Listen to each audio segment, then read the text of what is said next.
بالله من الشيطان الرجيم.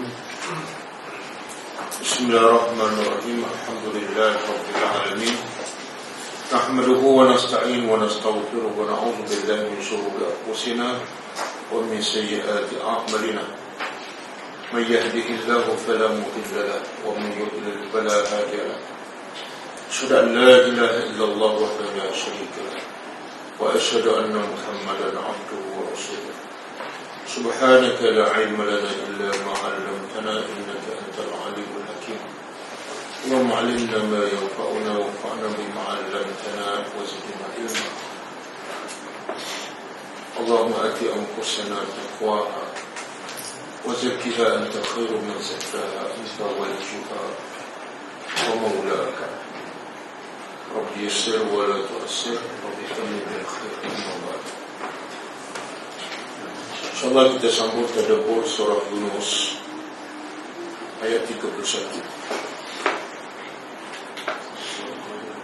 Sebelum itu kita tengok pengajaran ayat yang lepas. Ayat berapa ni? Berapa ni? A'udzubillahi minasyaitonir rajim. Wa yawma nahsyuruhum jami'an thumma naqulu lil ladzina asyraku makanakum antum وشركاؤكم فزيّلنا بينهم وقال شركاؤهم ما كنتم إيانا تعبدون. Maksudnya, pada hari itu kami himpunkan mereka kesemuanya. Kemudian kami berkata kepada orang-orang yang mensyirikkan Allah, kekal di tempat kamu dan sekutu-sekutu kami. Nah, kita tengok ayat yang lepas. A'udzubillahi minasyaitonir rajim. Wa yawma nahsyuruhum jami'an thumma naqulu lil ladzina asyraku makanakum antum wa syurakaukum fazayyalna bainahum wa qala syurakauhum ma kuntum iyyana ta'budun. Maksudnya, pada hari itu kami himpun mereka kesemuanya. Kemudian kami berkata kepada orang-orang yang mensekutukan Allah, tetaplah di tempat kamu dan sekutu-sekutu kamu. Pengajaran ayat 31 surah Yunus.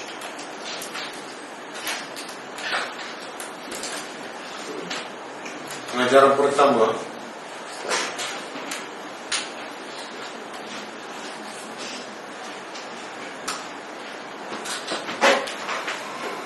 semua makhluk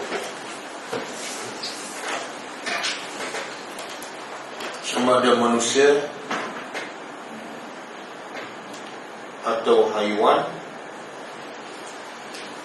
atau jin dan malaikat akan dihimpunkan pada mahsyar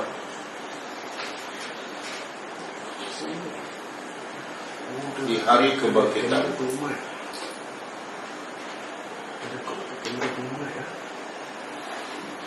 Dan tidak ada satu pun yang terkecuali.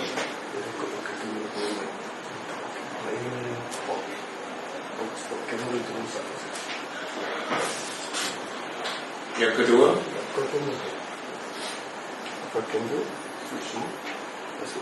kesemua akan dihimpun di satu tempat dan di satu waktu,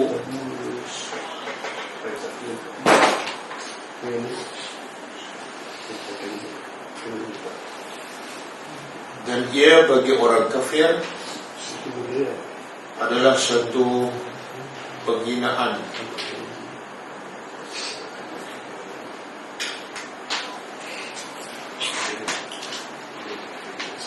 dan menakutkan,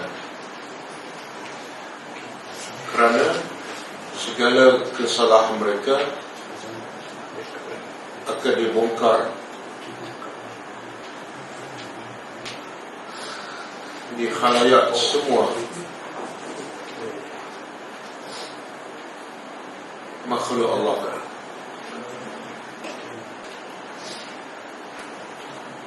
dan ia sebagai satu nikmat bagi orang yang beriman.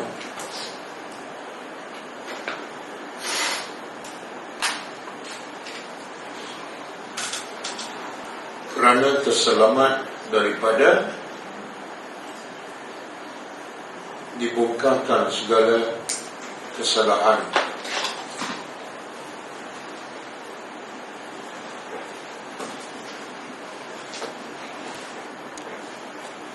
Yang ketiga,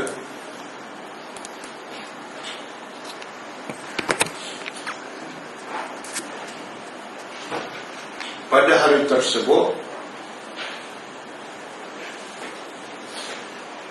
orang-orang beriman akan dipisahkan dengan orang-orang kafir,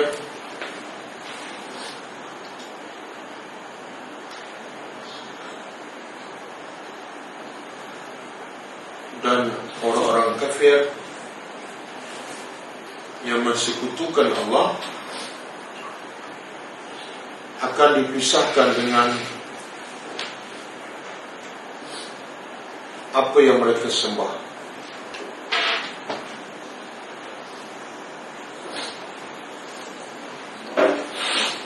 Yang keempat,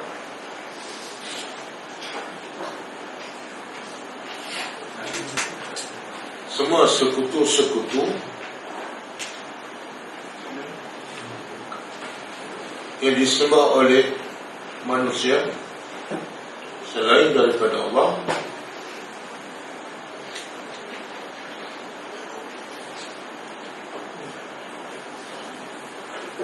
akan menafikan bahawa penyembah-penyembah itu tidak pernah pun menyembah mereka.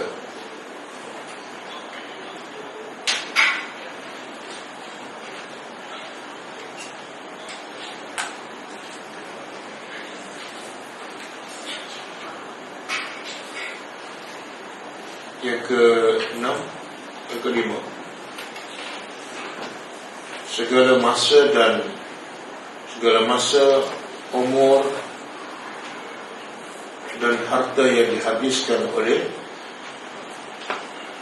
penyembah-penyembah selain daripada Allah,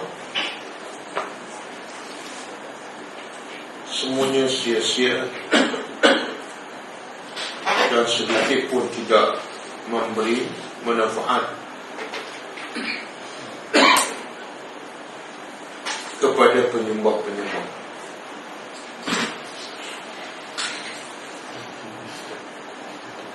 Ayat 29, "Fakafa billahi syahida bainana wa bainakum in kunna an ibadatikum laghafilin."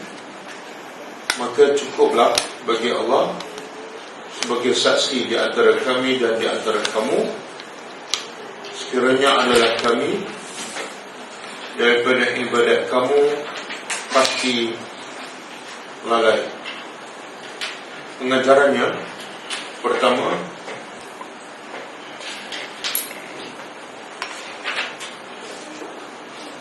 di hari akhirat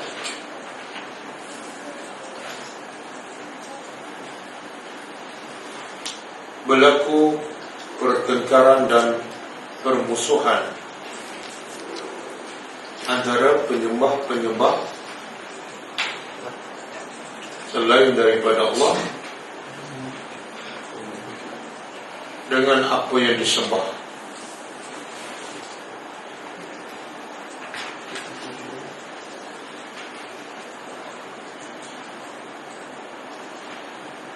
Yang kedua, Allah menjadi saksi bahawa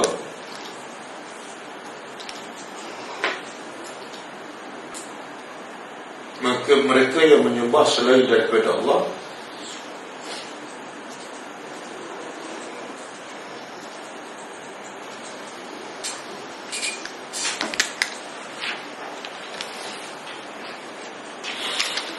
sebenarnya tidak menyembah pun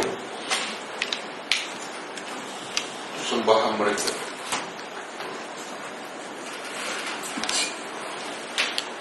Okey, ayat 30. Hunalika tablu kullu nafsin ma aslafat wa ruddu ila Allahi maulahumul haq wa dhalla anhum ma kanu yaftarun.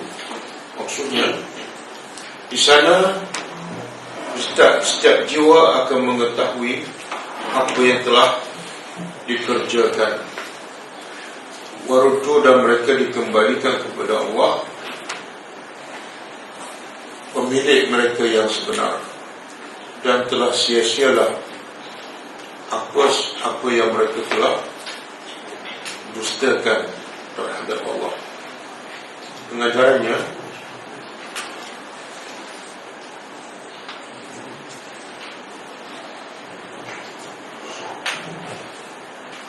setiap apa yang dilakukan oleh manusia, akan diketahui oleh pelakunya di akhirat. Walaupun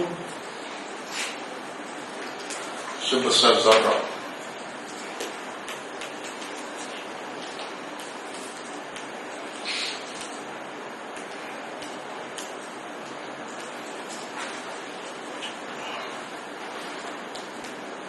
Yang kedua,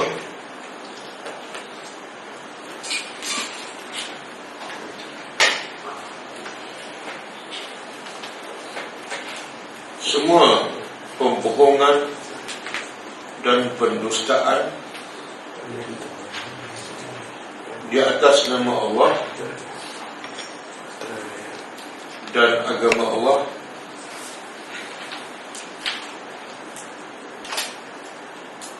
akan sia-sia dan tidak memberi apa-apa manfaat.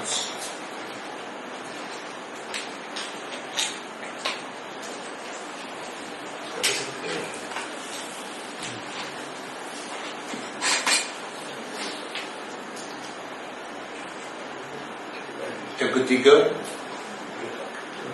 hanya Allah sahaja akan menjadi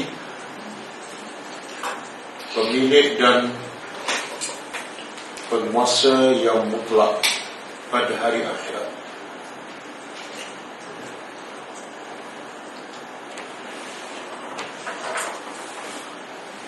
Mic yang Malaysia pakai tak? Dua mic pakai. Ada suara tak? Alam macam mana? Suara tak pisau.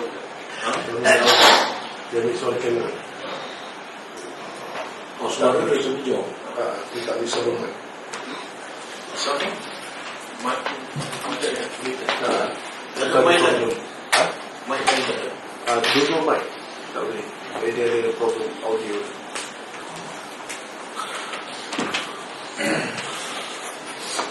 Rakaman suara okey. InsyaAllah.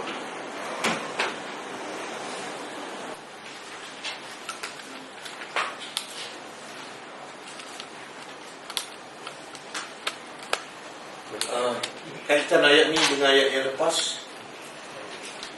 Ayat yang lepas Allah menceritakan keadaan orang-orang beriman dan orang-orang yang mensyirikkan Allah di pada mahsyar. Semuanya akan dihimpun dan semua apa yang mereka lakukan akan terbongkar dan akan dibalas.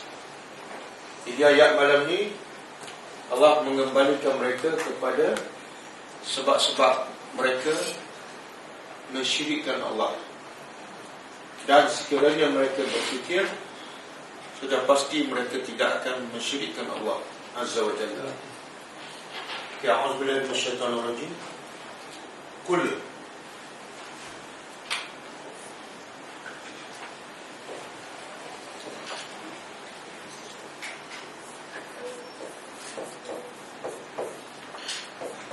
Qul katakanlah, Allah perintah kepada Nabi Muhammad sallallahu alaihi wasallam, wahai Muhammad, katakanlah kepada mereka, orang-orang musyrik Mekah, man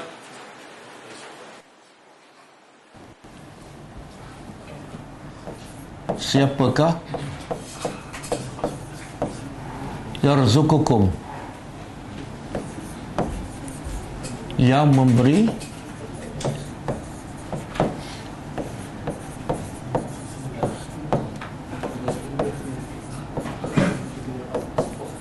memberi rezeki kepada kamu. Okey. Live. Suara okey. Kamera tu lah problem. Kamera tu suara problem. Wahai Muhammad, tanyalah kepada orang-orang musyrik Mekah yang mensekutukan Allah, siapakah yang memberi rezeki kepada kamu minas sama'i, dari langit, wal ardi, dan bumi. Soalan pertama, rezeki ni Allah kata daripada langit dan daripada bumi. Macam mana rezeki daripada langit?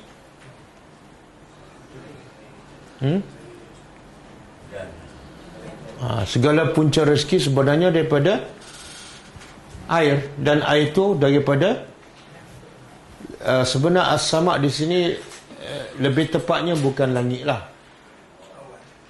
As-sama' ialah dalam bahasa Arab ialah tempat yang tinggi. Apa saja tinggi dinamakan as-sama', bukan mestinya langit.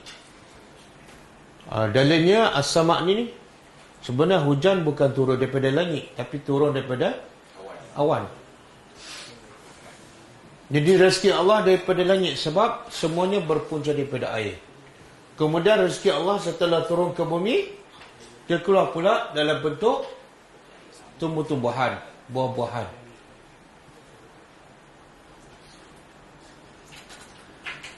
Okey.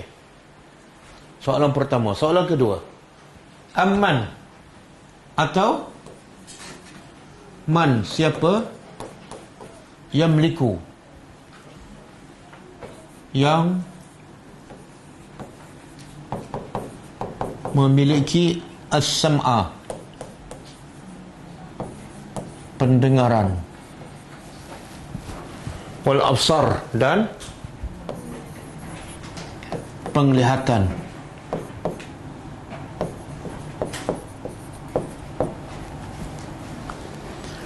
As-sam'a tu kata terbit ya. Penglihatan. Pendengaran. Wal absar dia jamak, plural. Kalau satu al-basar. Jadi as-sam'a kata terbit bukan jamak. Tapi bila Allah sebut al-absar dalam bentuk jamak. Kenapa?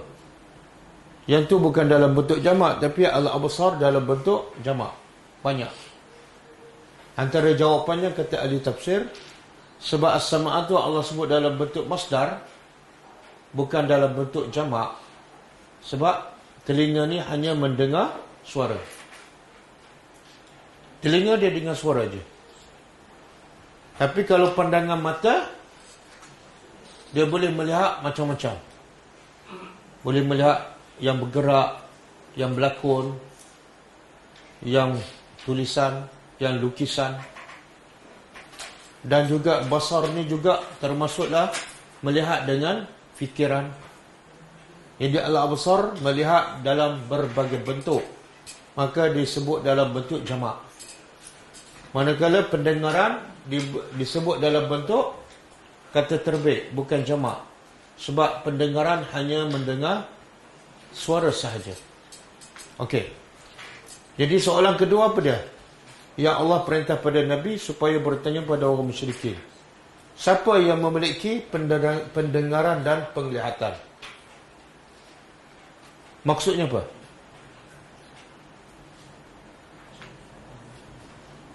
Dan kenapa disebut dua je? Pendengaran dan penglihatan. Anggota badan manusia banyak. Ada kepala, ada mulut, ada hidung, ada kaki, ada tangan. Sebenarnya semua dimiliki oleh Allah. Tapi Allah sebut di sini dua sahaja. Pendengaran dan penglihatan. Kenapa?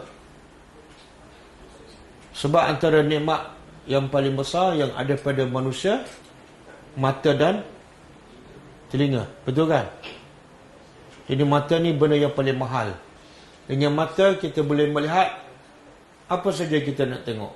Nak tengok orang, nak tengok mak ayah kita, nak tengok anak kita, nak tengok keindahan alam.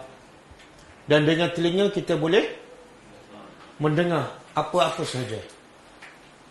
Dan antara dua saluran, antara saluran utama untuk mendapat ilmu, apa dia? Saluran utama untuk mendapat ilmu. TV3 ke TV1? TV3 ke TV1 ke TV9, semua saluran untuk mendapat ilmu ialah sama ada telinga ataupun mata. Betul kan? Dan juga yang ketiga, ulama beritahu Allah sebut dua ni sebab mata dengan telinga adalah antara bentuk anggota badan manusia yang sangat luar biasa yang Allah ciptakan. Mata ni dia boleh bezakan antara orang tu tinggi ke rendah, warnanya, perangainya. Dengan mata dia boleh menilai. Sedangkan dalam mata tak ada apa-apa pun. Betul? Ada tak alat dalam mata untuk membezakan yang ni warna putih, yang ni warna merah? Ada. Cuba buat operation kat mata, tengok ada tak alat untuk membezakan warna, untuk membezakan gelap ataupun cerah? Tak ada. Begitu juga telinga. Dalam telinga ada tak alat untuk membezakan yang ni suara orang tua, ini suara budak, ini suara perempuan, ini suara lelaki, ini suara orang sedih, ini suara orang gembira. Mesti ada satu alat yang boleh membezakan. Betul kan? Tapi tak ada alat. Kalau buat operation tak ada apa pun. Menunjukkan apa? Kehebatan penciptanya. Jadi soalan kedua yang Allah perintah pada Nabi supaya bertanya pada orang musyrikin, ni dua nikmat ni yang paling penting dalam hidup manusia, siapa yang mencipta dan siapa yang memiliki? Adakah Allah ataupun berhala yang kamu sembah? Okey. Soalan yang ketiga, wa ma yukhriju, dan siapa yang yukhriju apa dia? Mengeluarkan al-hayya yang hidup minal mayyit dari yang mati. Apa maksud dia? Soalan ketiga, tanyalah orang musyrikin, siapa yang berkuasa mengeluarkan yang hidup daripada yang mati? Apa maksud?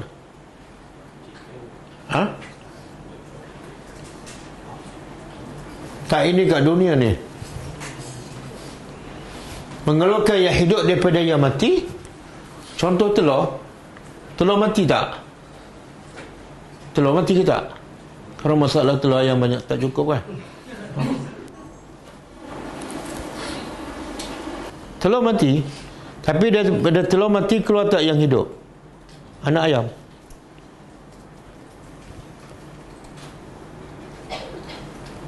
Daripada tanah yang mati keluar tak yang hidup, iaitu manusia, Nabi Adam AS. Daripada benih yang mati keluar tak pokok yang hidup dan berbuah? Siapa yang berkuasa tu? Allah. Patung berhala boleh tak? Tak boleh. Kemudian wa yukhrijul mayyit. Soalan yang keempat, dan ia mengeluarkan al-mayyit yang mati minal hayy dari yang hidup. Maksudnya apa? Macam mana tu? Mengeluarkan yang mati daripada yang hidup. Mana daripada hidup Allah keluarkan yang mati. Macam mana? Terbaliklah yang tadi. Tadi mengeluarkan yang hidup daripada yang mati. Contoh, telur ayam mati kan? Daripada telur ayam Allah keluarkan anak ayam yang hidup. Terbaliknya, daripada ayam pula Allah keluarkan telur. Ayam hidup, telur tu mati. Pada pokok kurma hidup. Allah keluarkan yang mati apa dah? Benihnya. Daripada benih pula, bila ditanam, benih tu mati. Bila ditanam, Allah keluarkan menjadi hidup. Boleh faham? Boleh kita? Okey, soalan yang kelima. Wa man yudabbirul amr, dan siapa yang yudabbirul amra, yudabbir mengurus ataupun mentadbir.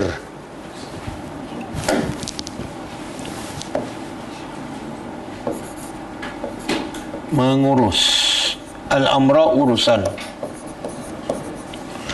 apa ni? Ini dia panggil apa ni? Soalan 5 ni khusus. Kemudian yudabbirul amr, berapa soalan semua? Yarzuqukum minas sama'i wal ard, satu. Yang kedua, yamlikus sam'a wal absar. Yang ketiga, yukhrijul hayya minal mayyit. Yang keempat, yukhrijul mayyita minal hayy. Okey, 4 ni yang khusus. Yudabbirul amr, yang kelima adalah umum. Allah uruskan apa ni? Semua ni. Turunkan rezeki daripada langit, kemudian daripada bumi. Allah mencipta mata, telinga, semua tu perlu pada pengurusan. Menghidupkan yang mati menjadi hidup, yang hidup menjadi mati, menguruskan semua. Dan selain daripada 4 ni banyak lagi. Allah menguruskan daripada baby, daripada kandungan keluar baby, kemudian sampai boleh dewasa. Siapa yang menguruskan semua itu? Okey. Allah suruh Nabi bertanya siapa tadi? Orang musyrikin. Maka apa mereka jawab? Fasayaquluna, maka mereka menjawab Allah. Apa maksud? Jadi ada 5 soalan kan? Kalau tanya pada orang kafir, siapa bagi rezeki pada kamu daripada langit dan bumi? Mereka jawab apa? Allah. Siapa yang mencipta dan memiliki mata dan telinga kamu? Dia jawab apa? Allah. Siapa yang mengeluarkan yang hidup daripada yang mati? Dia akan jawab. Siapa yang mengeluarkan yang mati daripada yang hidup? Mereka akan jawab. Siapa menguruskan alam, hujan dan diri kamu sendiri? Mereka akan jawab. Allah. Jadi sebenarnya apa tujuan soalan ni? Kenapa Allah perintah Nabi supaya bertanya mereka? Dan jawapannya ialah Allah. Apa tujuan soalan ni?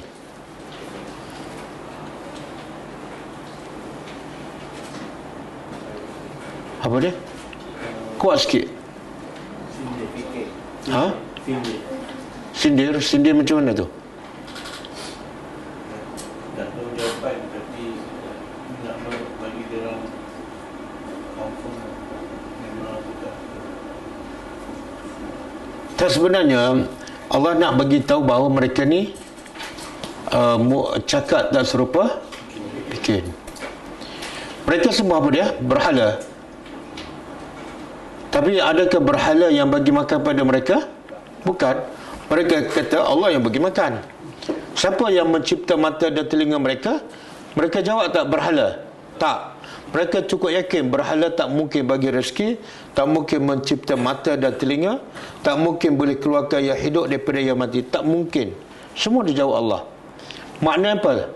Mereka cukup yakin Allah tu memang hebat. Dan bila mereka yakin semua tu daripada Allah, logiknya apa? Semua Allah lah. Tapi akhirnya mereka sembah. Jadi Allah nak begitu. Kenapa kamu cakap tak serupa bikin? Yang kedua, kenapa kamu begitu bodoh? Mengaku Tuhan hebat, tapi sembah yang tak hebat. Bodoh tak? Masa saya kat Patani, saya tengok berita TV dalam bahasa Siam lah. Saya faham sebab ada gambar. Masa tu banjir kat mana, kat Bangkok ke mana tak tahu. Jadi antara gambar ditunjuk ialah Sami-Sami Buddha ni pergi ke tokon dia yang banjir tu, tokon dia separuh tenggelam. Dia pergi letak papan, duduk atas papan, sembah patung tu yang tenggelam separuh. Faham tak? Pelik tak? Patut selamat dulu Tuhan kan. Dia sembah Tuhan yang tengah tenggelam tu. Dia pula bukan duduk dalam air, dia ambil papan lapik. Sepatut biarlah, kalau tak lebih tak kurang pada Tuhan pun sama taraf lah, sama-sama duduk dalam air. Kan? Tengok. Dia tak boleh nak berfikir. Dah lah tak pakai baju. Balut kain ni warna orange je. Lepas tu kepala pula cukur. Pelik kan? Jadi dia terfikir, ya Allah, kenapa kamu tak nak duduk dalam air? Biarkan Tuhan kamu duduk dalam air kan? Paling-paling kurang sama-sama bergendam lah. Benda macam tu pun dia tak boleh nak fikir. Jadi sebenarnya soalan ni Allah nak supaya orang musyrikin Mekah berfikir. Sangat-sangat tidak masuk akal. Aku bagi rezeki, aku cipta kamu, aku urus kehidupan kamu, aku bagi kesihatan. Tiba-tiba kamu sembah yang langsung tak bagi apa-apa faedah pada kamu. Menunjukkan akal kamu dah rusak. Jadi mesejnya ialah mesej dakwah. Allah nak dakwah kepada orang yang masih mensyirikkan Allah. Cukuplah berfikir, kamu ketinggal. Cuba buka surah Fatir ayat 3. Surah Fatir ayat 3.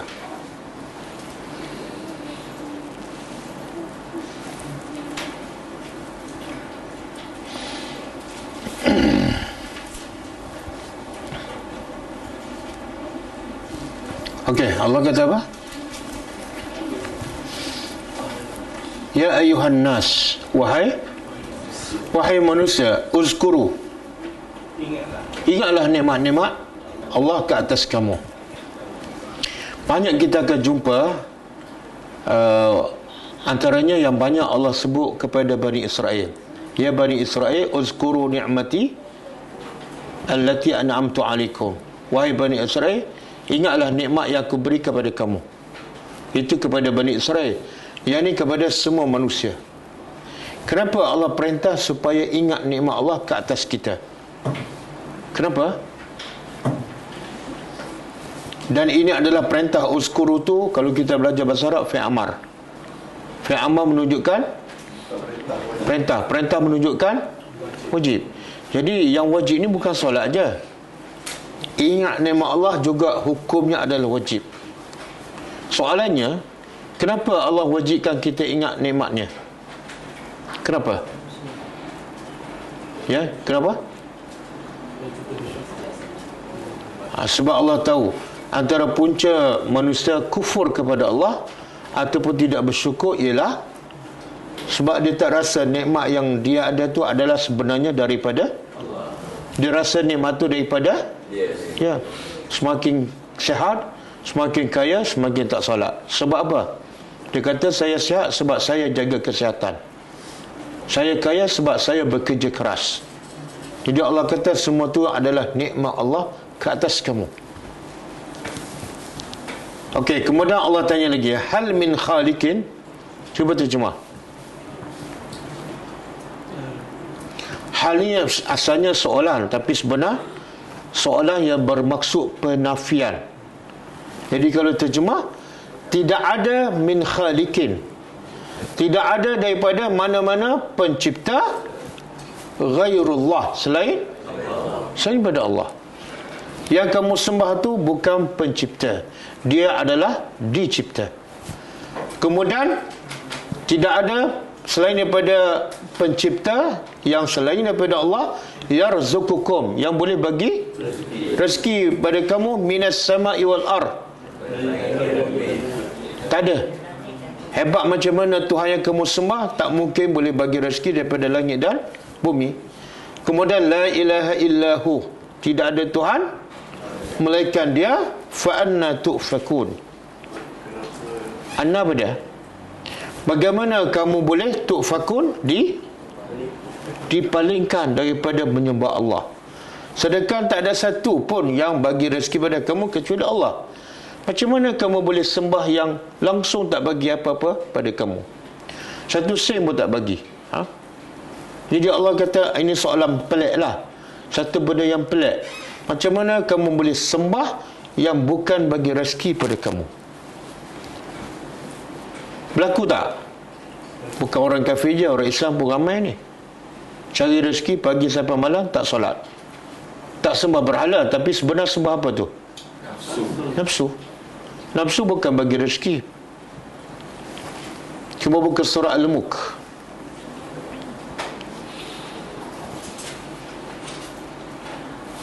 Ya Allah, 21. Surah Al-Mulk ayat 21.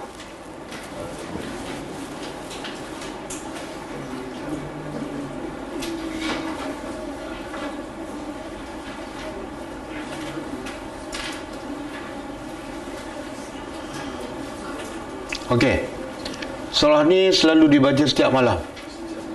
Bahkan di surau, di masjid, dan menjadi macam wajib.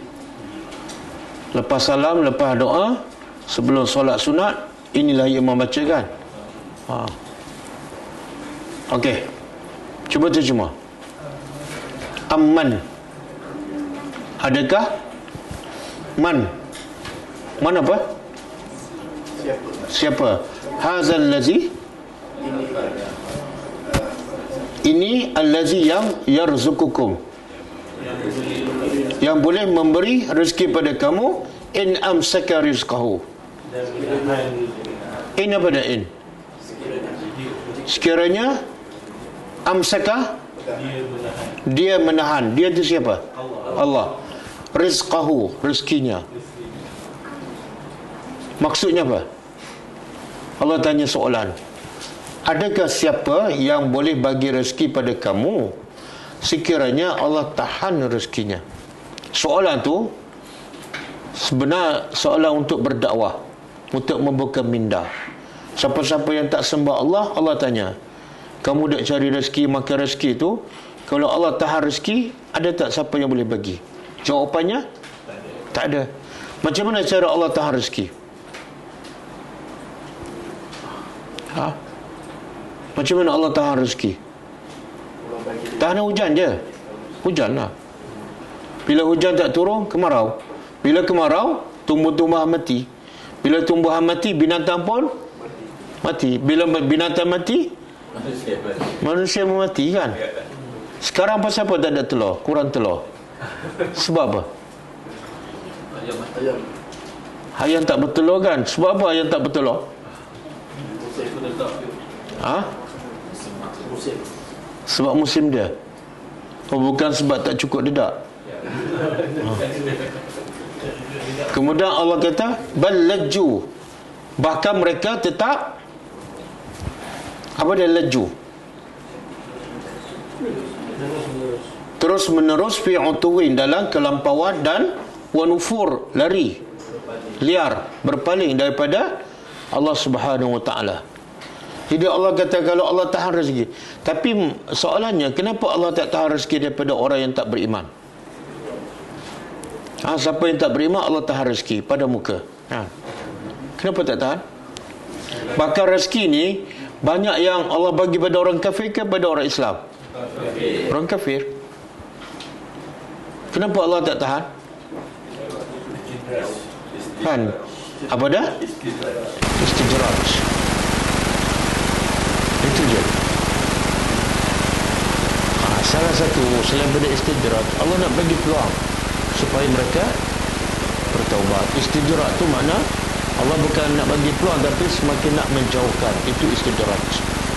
Tapi antara sebab lain juga ialah supaya mereka la'alahum yarji'un, supaya mereka kembali kepada Allah. Okey, cuba buka surah Luqman ayat 5 dan 6, keempat dan 5.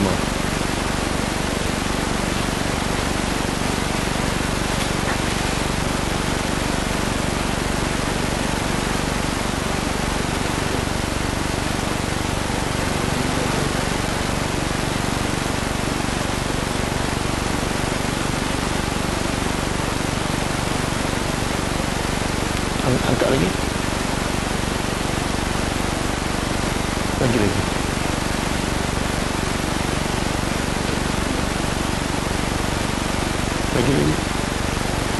Okey. 10 dan 11. Tengok Allah nak menyedarkan hamba-hambanya supaya yang kafir itu kembali kepada Allah dan beriman. Khalaqas samawati wal ard, khalaqas samawati.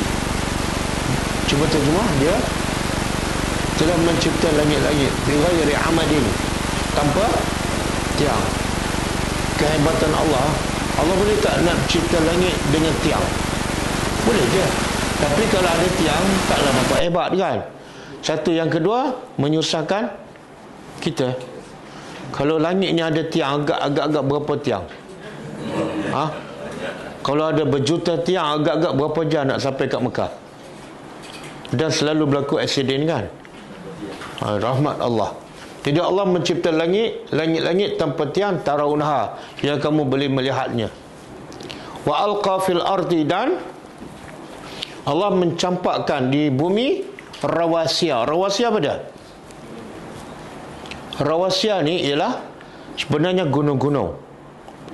Rawasiya jamak kepada rasiyat, iaitu pasak. Allah tak sebut jibal lah, jibal tu gunung. Tapi sebenarnya gunung lah ni. Allah nak beritahu, Allah campakkan di bumi gunung-gunung sebagai pasak. Apa fungsi gunung? Antamida bikum, supaya ia tidak menggoncangkan kamu.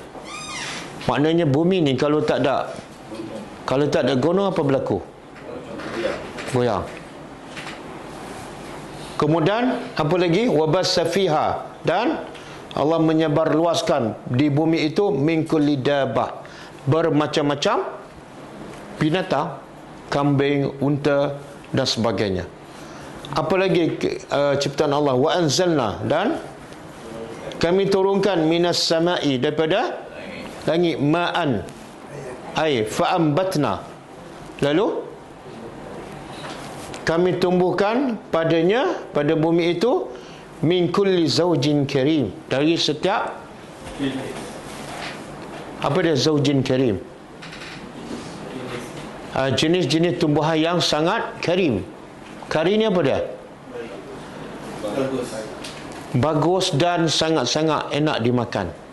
Dengan anggurnya, dengan kurmanya, dengan apple-nya, dengan musangkingnya, kan? Semua bermula daripada apa? Air. Okey? Ini mesej. Sebab itulah Quran ni, setiap ayat Al-Quran kalau kita belajar mengandungi mesej dakwah, nak menyadarkan manusia yang syirik, yang kufur kepada Allah. Tapi kalau tak tadabbur, memang tak akan sedar sampai bila-bila. Sebab tu masa kat Thailand, saya pergi melawat Jami'ah Fatani, Universiti Fatani, yang diasaskan oleh Dr. Syekh Fadilatul Syekh Dr. Ismail Lutfi. Dia mengaji bahagian syariah. Tapi dia kata dia nak sebarkan Assalam. Sebab selama ni orang yang nak menegakkan Islam di Fatani biasanya main bawah tanah, gerakan bawah tanah. Dia kata tak boleh dah bawah tanah, sebab kita Islam adalah indah, Islam adalah cantik, kena tunjuk, kena lakukan di atas tanah, jangan lagi di bawah tanah. Jadi dia buat mesej Assalam, sumbernya ialah Al-Quran. Sebab tu ada satu subjek yang diajar di Universiti Fatani, nama subjeknya Assalam. Subjek bagaimana Islam menyebarkan kesejahteraan, keselamatan, bukan kepada masyarakat Islam saja, kepada seluruh masyarakat dunia. Semua akan selamat di bawah Islam. Dan dia tekankan kepada subjek Al-Quran, tadabbur Al-Quran.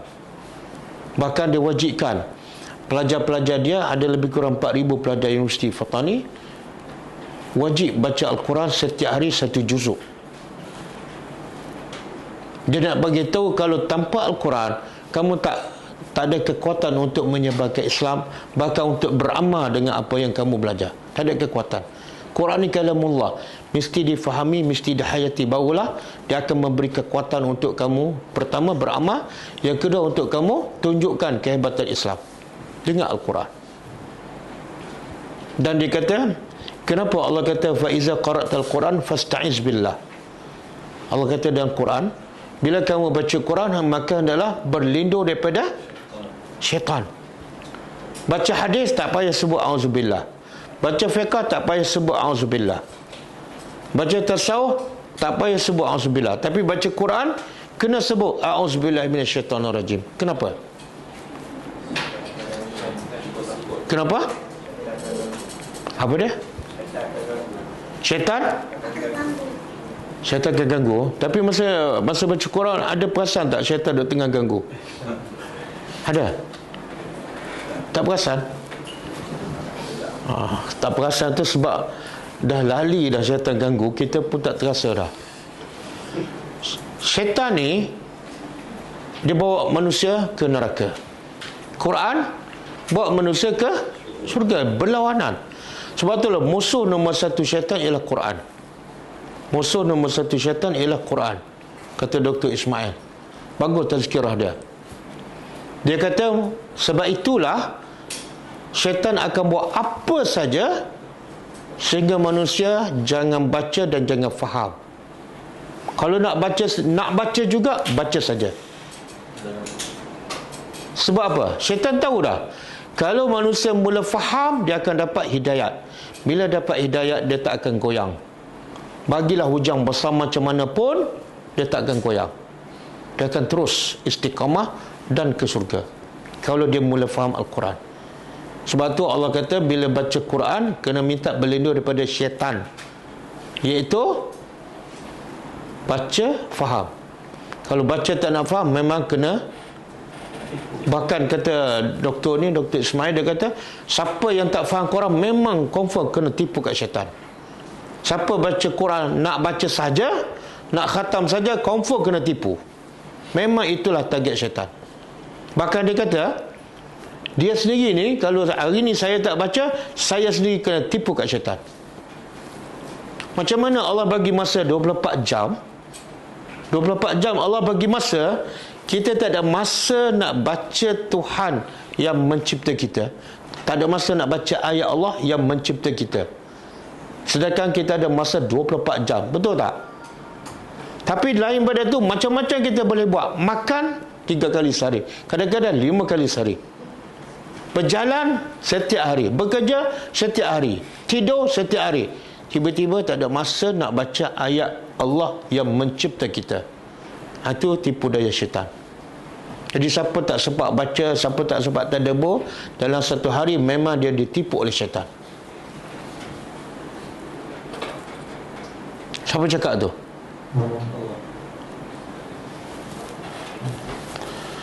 Okey? Tengok Allah kata apa ni? Semua ni Allah cipta langit tanpa tiang. Yang kedua, Allah cipta gunung sebagai pasak. Yang ketiga, Allah cipta dan sebarkan binatang-binatang. Banyak faedah untuk kita. Yang keempat, Allah turunkan daripada awan air, lalu tumbuh-tumbuhan yang berbagai jenis kan. Okey. Lepas tu Allah kata apa? Haza khalqullah. Ini sebahagian daripada ciptaan Allah. Fa'aruni. Maka tunjuklah pada aku maza khalaqal lazina min dunihi. Apa yang dicipta oleh selain daripada Allah, berhala yang kamu sembah ke apa ke, matahari ke, tunjuk pada aku apa yang mereka telah cipta. Apa dia? Dia nak jawab apa? Dia tak boleh jawab. Menunjukkan apa ni? Orang kafir cukup percaya kepada tauhid rububiyah.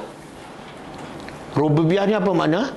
Allah sebagai pencipta, Allah sebagai pemberi rezeki, Allah sebagai menurunkan hujan, Allah menghidup dan mematikan.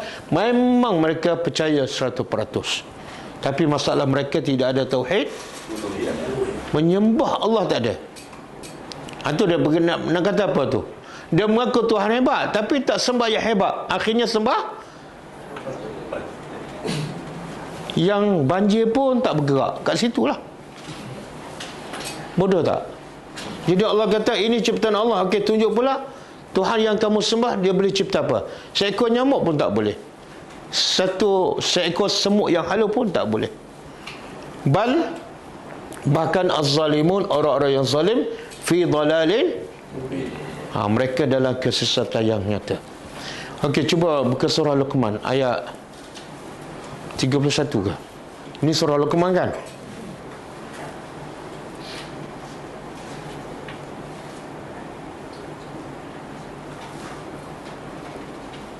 Bukan 31 ke? Cuba slow sikit. Ana bagi nombor berapa ya?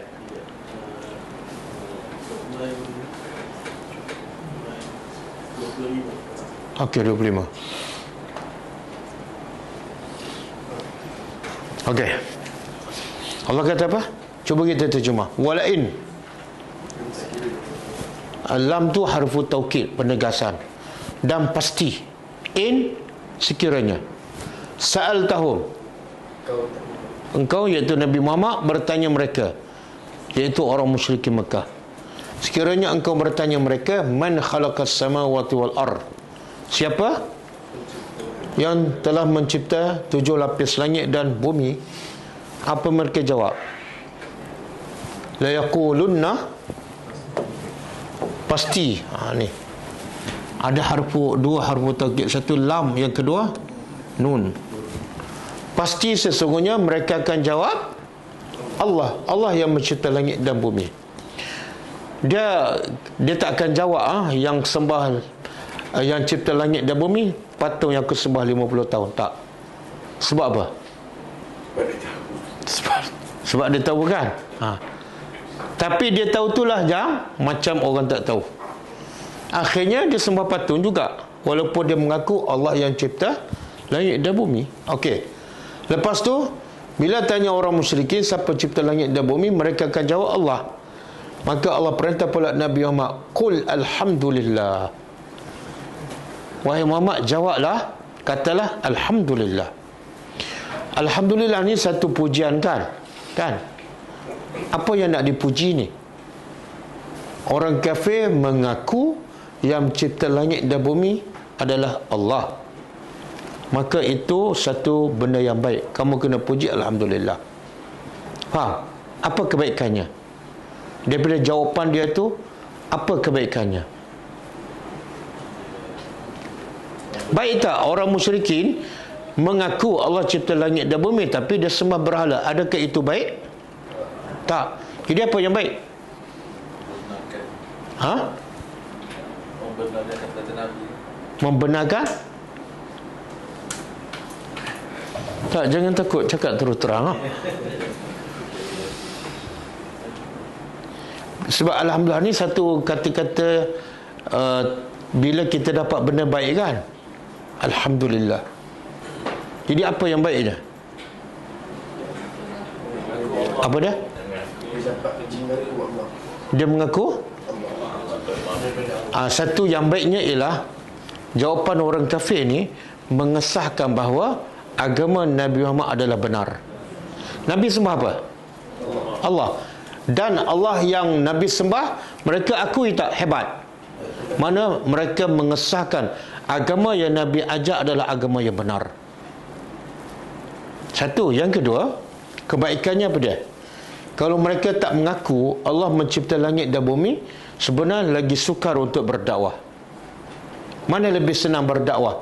Mereka dah mengaku Allah sebagai pencipta langit dan bumi, dengan mereka langsung tak mengaku. Contohnya ateis. Dia kata Tuhan tak ada, langit tercipta dengan sendiri. Yang mana lebih mudah kita berdakwah? Betul? Jadi qul alhamdulillah, makna mesej dakwah separuh dah sampai. Okey. Sebab tu akhirnya ramai tak orang musyrikin Mekah beriman kepada Allah? Berapa ramai? Semualah. Yadkhuluna fi dinillahi afwaja. Apa makna afwaja? Berbondong-bondong. Apa makna ababil? Tayran ababil. Berbondong-bondong juga. Ke nama jenis burung? Tak, ababil sama dengan afwaja. Afwaja orang berbondong-bondong. Kalau tayuran ababil, burung yang berbondong-bondong, bukan nama burung. Sebab itulah pergilah ke mana-mana kedai tanya, ada tak burung ababil? Memang tak ada. Sebab dia bukan jenis burung. Okey, tapi Allah kata apa? Bal, bahkan aksaruhum, kebanyakan orang musyrikin ni la ya'lamun. Apa makna la ya'lamun? Jahil. Mulut cakap lain tapi semua lain, menunjukkan apa? Mereka sebenar jahil. Sebab itulah macam Abu Talib, Abu Jahal, Abu Lahab, 3 Abu ni. Dia percaya tak Allah mencipta, Allah menurunkan hujan, Allah bagi rezeki? Percaya. Tapi akhirnya kenapa tak nak sembah yang mereka sendiri mengaku Tuhan tu hebat? Kenapa? Nafsu sebab apa? Ego, sombong. Ego. Sebab itulah penghalang besar manusia beriman ialah sombong. Sebab dia jadi ketua. Bila beriman kena duduk kat bawah lah kan.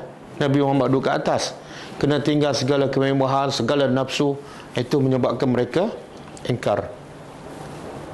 Okey, kita sambung ayat seterusnya. Kemudian faqul, maka katakanlah, afala tattaqun, tidakkah kamu tattaqun, takut? Dah semua terbukti kamu sendiri mengaku Allah mencipta langit dan bumi, Allah menurunkan hujan. Maka kenapa kamu tidak takut pada azab Allah? Kenapa kamu masih mensyirikkan Allah? Soalan ni sebenarnya semua tu adalah mesej dakwah. Berimanlah kepada Allah, takutlah pada azabnya.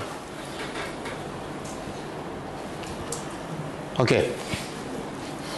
Ayat seterusnya. Fazalikum, maka demikian itulah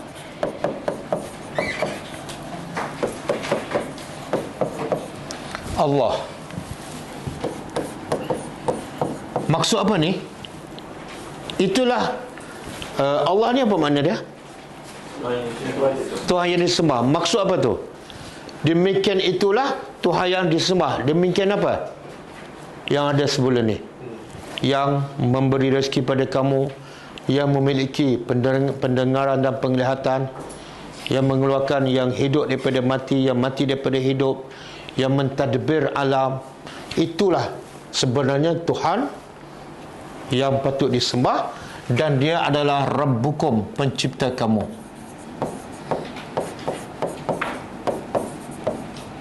Al-Haq, yang benar. Famaza ba'dal haq. Soalan. Famaza, maka soalan tapi dalam bentuk bermaksud penafian. Maka tidak, penafian, tidak ada ba'dal haq, selepas al-haq, kebenaran, illa, melainkan ad-dalal, kesesatan. Fa anna tusrafun, maka bagaimana ataupun macam mana tusrafun, sama dengan tadi tu'fakun, kamu dipalingkan.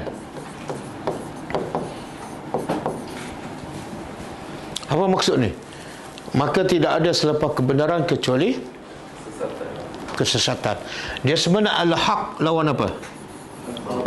Al-haq lawan al-batil. Tapi di situ Allah kata al-haq seolah lawan dia ad-dalal.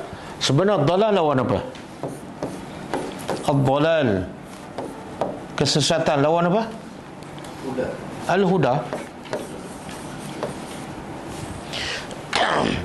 Sepatut ikut ayat ni, kalau ikut makna perkataan, famaza ba'dal haq illal batil. Tapi Allah tak sebut batil, Allah sebut dalal. Kenapa? Sebab Allah nak bagi tahu dalam bentuk, dalam kebatilan, banyak-banyak batil, yang paling parah, yang paling bahaya ialah kesesatan. Batil ni banyak. Kadang-kadang batil benda tu kecil je, tapi yang paling banyak, yang paling besar ialah batil yang bersifat menyesatkan. Okey. Jadi Allah kata itulah Tuhan sebenar yang patut disembah. Maka tidak ada selepas yang sebenar, iaitu Allah, melainkan semuanya sesat. Ayat ni menjelaskan, kata ahli tafsir, ada dua je dalam hidup manusia. Satu hak, satu ada tak yang ketiga. Saya campur Ustaz, hak ada sikit, batil ada sikit. Tak ada, dia salah satu je. Sebab dalam bahasa Arab kalau kita belajar, ada penafian la dengan illa. La ilaha illallah. Apa makna dia? Kalau saya buat macam ni, ilahun Allah, Tuhan ialah Allah, yang atas tidak ada Tuhan melainkan Allah. Sama tak maksud? Tak sama. Apa? Yang mana tak sama? Atas menafikan semua yang lain dan mengisbatkan Allah sahaja. Yang bawah Allah, Tuhan ialah Allah, tapi mungkin tak yang lain pun jadi Tuhan? Mungkin, sebab tidak ada penafian dan tidak ada isbat. Okey? Sama juga ayat tu. Ada penafian dan ada isbat. Apa dia? Tidak ada selepas kebenaran kecuali, makna apa tu? Tidak ada yang ketiga. Kalau tak sesat, hak. Kalau tidak hak, batil. Sebab tu ada sebagian pendapat kan mengatakan, contohlah muzik. Bila orang tanya apa hukum muzik, maka Syekh ni tanya balik, muzik ni hak ke batil? Hak ke batil? Ha? Nak jawab apa? Nak jawab apa? Cuba jawab. Batil. Ha? Batil. Batil. Kalau nak kata hak, apa dalil? Ha. Lahwal hadis. Jadi tak ada yang ketiga. Benar-benar bid'ah. Hak ke batil? Batil. Okey, orang tanya kita, macam mana nak tahu yang itu adalah hak? Macam mana? Apa kayu ukurnya? Yang ni hak, dalilnya sekian-sekian. Macam mana nak tahu? Buka surah Baqarah ayat 147.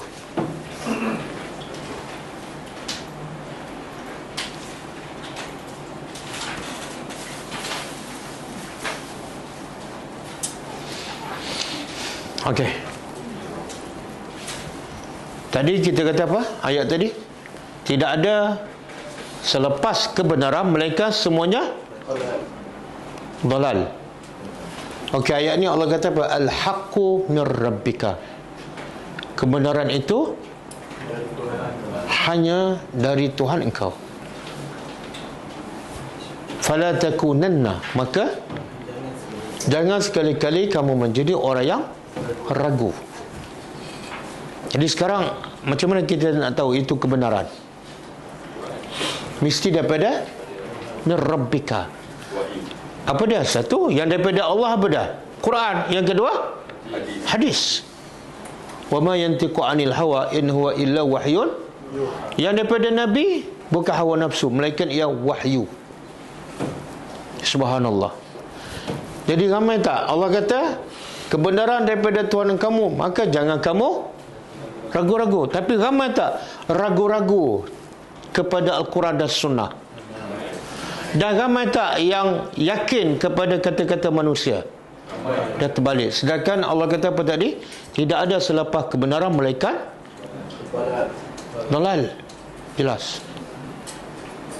Macam mana orang kata Quran ni susah nak faham, sedangkan Al-Quran kata kebenaran tu hanya daripada Tuhan kamu, dan selain pada kebenaran dia adalah sesat, batil. Boleh? Okey, last. Ada lagi?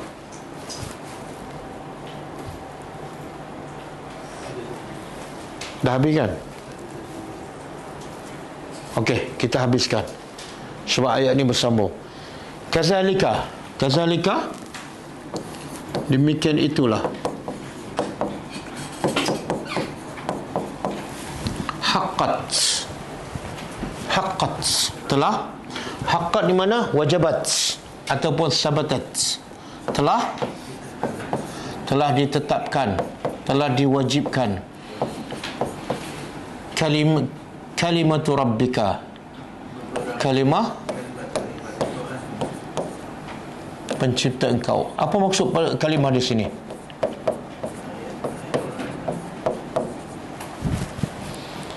Takdir. Begitulah telah wajib ataupun telah ditetapkan takdir Tuhan engkau alal lazi, ke atas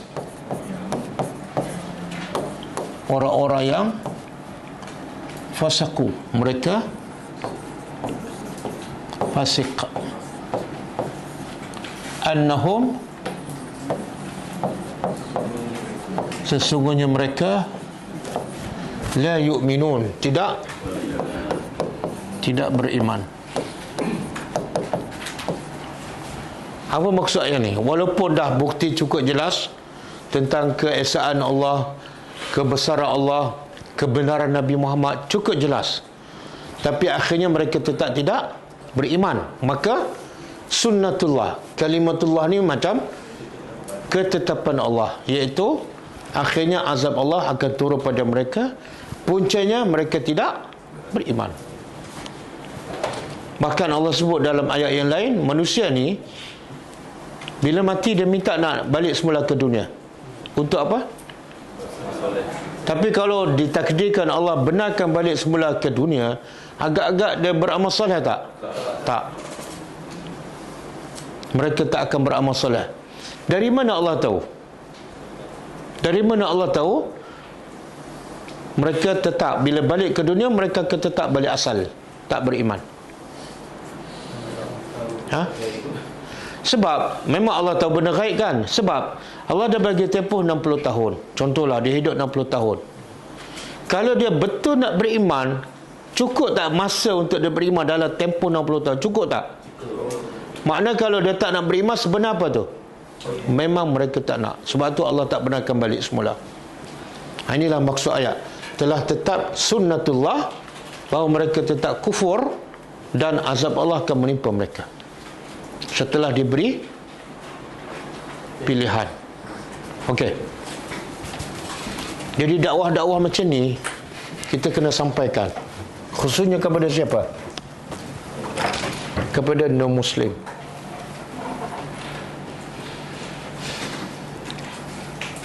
Saya pergi ke Thailand, rasa macam, tak tahu mungkin ada yang pernah pergi kot, suasana sangat berbeza. Walaupun dia kerajaan kafir, tapi di Fatani khususnya, suasana masyarakat macam masyarakat Islam, macam negara Islam. Majoriti wanita Islam mesti pakai tudung. Nak cari yang tak pakai tudung, saya tak jumpa lah. Ada ke tak ada, wallahualam, tapi saya tak jumpa. Kalau tak pakai tudung, orang Siam. Lepas tu pakai tudung pula, tudung labuh. Lepas tu pakai tudung pula, bukan yang muda saja, yang tua pakai tudung labuh, pakai stokin. Padahal dia negara kafir. Masjid-masjid dia pula meriah, macam bukan negara kafir. Saya pun terfikir, kenapa negara Islam, kerajaan Islam, tak ada suasana macam tu. Dan dia boleh tubuh universiti Fatani. Itu universiti Islam tu, dibenarkan oleh kerajaan Siam, berdaftar secara rasmi, dan mereka ada hubungan baik dengan kerajaan kafir. Universiti ni seolah menjadi satu petanda inilah Islam yang sebenar, sehingga orang kafir pun tak memusuhi. Mereka nampak Islam tu indah, Islam tu cantik, dengan mesej yang dibawa oleh universiti, dengan mesej dibawa oleh pensyarah dia, pelajar dia, dan masyarakat Islam di Fatani. Jadi kita kena sama-sama fikir. Kenapa? Saya tanya Dr. Ismail Lutfi, rektor universiti itu, kenapa di Thailand ni, di Fatani khususnya, dia negara kafir, tapi kebanyakan orang Islam tu tak aurat. Saya tak jumpa. Kalau buka aurat, orang Siam. Yang tua pun tutup. Kat kampung, kat bandar, jual tengah goreng pisang pun pakai tudung. Saya tanya dia, apa asas yang menjadikan mereka ni macam tu? Sedangkan banyak negara Islam macam-macam ada, badan dakwah, NGO, jabatan agama, tapi nak cari suasana macam tu tak jumpa. Betul kan? Siapa pernah pergi Fatani? Oh, tak pernah. Pergilah sekali. Daripada pergi ke Jepun, ke China, pergilah Fatani kan. Dia jawab, dia kata manusia boleh berubah ada dua sebab. Satu, sebab sultah as-siyasah, kuasa politik. Yang kedua, manusia boleh berubah sebab sultatul ilmi, kuasa ilmu. Jadi masyarakat Fatani ni sejak dulu memang ditekankan ilmu. Dia politik tak ada. Sebab politik kerajaan kafir. Tak ada parti-parti Islam pun semua tak ada. Ada orang Islam terlibat dengan politik, tapi parti Islam tak ada. Jadi orang Fatani ni daripada dulu suka mengaji agama dan banyak mengaji pondok. Sebab mereka, salah satu sebab lah, mereka bila masuk sekolah Siam, lepas tu dia tak tahu nak sambung ke mana. Pilihan dia apa dah? Pondok. Sebab tu lah kebanyakan yang datang memasak kat sini bukan restoran, cuba cek, cuba interview. Ramai mereka berasal daripada ngaji pondok. Habis kenapa ngaji pondok mereka kerja restoran? Sebab memang tak ada kerja. Sama ada kerja buka restoran ataupun tukar rumah. Memang tak ada kerja. Waktu kebanyakan mereka cari makan kat sini. Kerja ada, tapi kos harga barang di sana murah, menyebabkan ramai datang ke sini. Tapi suasana masyarakat dalam keadaan sederhana tak adalah. Sepanjang saya duduk 3 hari 2 malam kat Fatani, susah nak jumpa rumah besar mewah, tak ada. Makna kehidupan orang Islam di sana sederhana, tetapi jaga akhlak orang Islam, meraihkan tetamu walaupun miskin. Dia meraihkan kita ni tetamu macam orang kaya, macam-macam jenis makanan. Saya tengok terkejut. Satu rumah saya pergi tu hidup sederhana je, tapi dia jamu tu, dia jamu tengah hari 3 jenis nasi dagang, laksa dan laksam sekaligus. Pernah tak pergi rumah siapa-siapa dia jamu 3 jenis makanan sekaligus? Ada kat Malaysia? Tak ada kan? Hari ni saya jamu laksa je, kalau nak nasi lemak besok. Hati pemurah, jiwa kaya, harta tak banyak. Jadi sama-sama ambil pengajaran, buatlah sesuatu. Okey? Cukup dulu. Buku ni kita baca kemudian. InsyaAllah besok, pagi besok ada kelas hadis pukul 10.30 pagi, dan malam kita sambung kelas tadabbur insyaAllah. Kita tutup dengan membaca tasbih kafarah.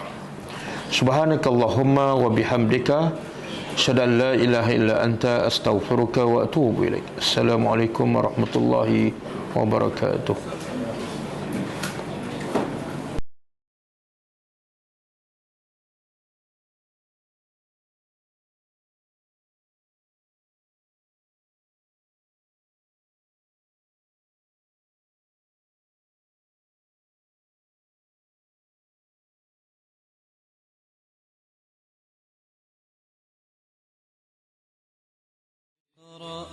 كتاب الله ترق جنانه وتنى العظيم